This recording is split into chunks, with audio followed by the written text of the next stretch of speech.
I've always had an innate fear of the night. Not so much the dark, but the night itself. As a child, my imagination was overcome with stories of creatures that come alive at night and the safety offered by a house and light. I never had anything to base this fear on, until a night when I decided to go with a buddy of mine to a baseball game and got stuck at a light at 2 a.m. after dropping him off at home.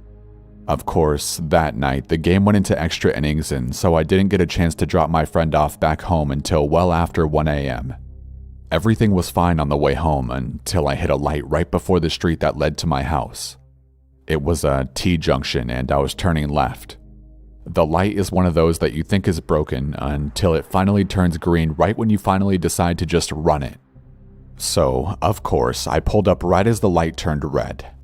I would have just run the light, seeing as no one was there and it was closing in on 2 a.m. on a school night. But earlier that week I had heard the phrase, "Character is what you do when no one is looking," and for whatever reason, that was the night I decided to prove to myself that I was a man of character. Big mistake.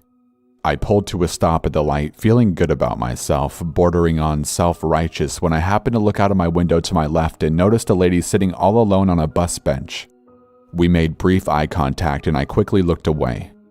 It was too late. I could see movement out of my peripheral vision and knew she was coming my way. I looked out the window and noticed she was carrying a bag. I quickly checked that my doors were locked and that all my windows were up.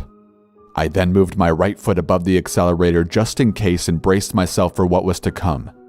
I was hoping it would just be an awkward exchange and was praying for a quick light change before she reached me so I could just get out of there. But I knew there was a slim chance of that. She walked right up to my window, put down her bag, and began to tap on my window. I nervously looked up at her and she mentioned for me to put my window down. I had automatic windows, so I just imagined pushing too hard on the window button and that thing just coming all the way down.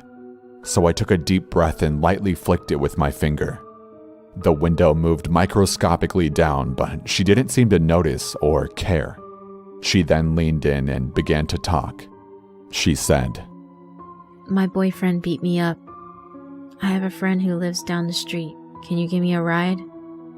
I should stop and give you a brief physical description of the bag lady. She was small and skinny and kind of an indeterminate age. She was either in her mid-20s and had lived a hard 20-plus years on the street, or she was 60-something years old who had lived a moderately hard life on the street. All that to say, just by looking at her, there was no way to verify her story. She looked beat up by life, not just by a boyfriend. But there was something about her delivery. It was robotic and seemed practiced, like she was disconnected for the moment. That made my skin crawl. And after a brief, maybe about a second debate on whether I should do it, I told her that I had to get home and that I couldn't give her a ride. After my first refusal, she leaned in closer and said the same thing again. "My boyfriend beat me up. I have a friend who lives down the street. Can you give me a ride?" This time, I felt more confident when I declined to give her a ride and told her I had a curfew and had to get home. She leaned in a third time and began her statement again. "My boyfriend beat me up." At this point, the light changed and I slowly lifted my foot off the brake and started slowly rolling forward and began muttering an apology. She didn't move. She just looked at the light, looked down at me, leaned in closer, and said 5 words that have haunted me ever since.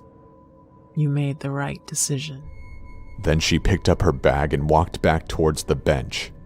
I peeled out of the intersection and cried and screamed all the way home. I have no idea what she planned to do, or if there were more people waiting to jump in my car from the bushes had I moved to let her in.